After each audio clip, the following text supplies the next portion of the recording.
So one of the things we know about Fidel Castro is that not only was he intent on his political and military strategy as a young fighter, but he was also very keen to make sure the world heard his message. Just to place you, we're about 1,000 meters up in the mountains of eastern Cuba in a place called the Sierra Maestra. This is where Castro had his rebel guerrilla camp.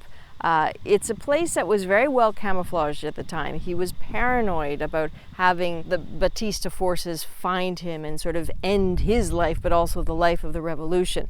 But he was also very keen to somehow get journalists up here. One of those journalists who came up here was a Canadian cameraman by the name of Eric Derschmied, who was smuggled up here to do an interview with Castro for the CBC. From what we can tell based on the picture, they were probably standing right about here.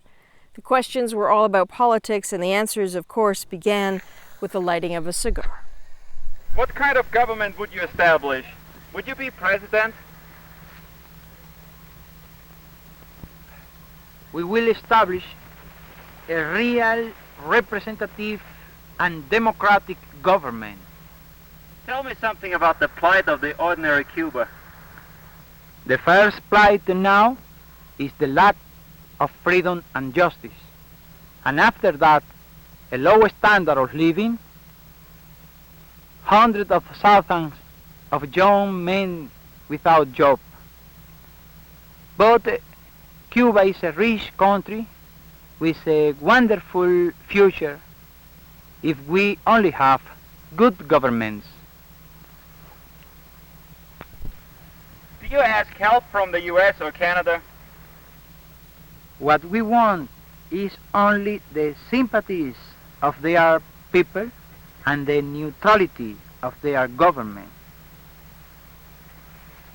Americans or Canadians with you?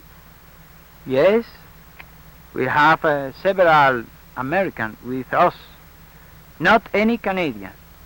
We should like, as a symbolic representation of that wonderful country.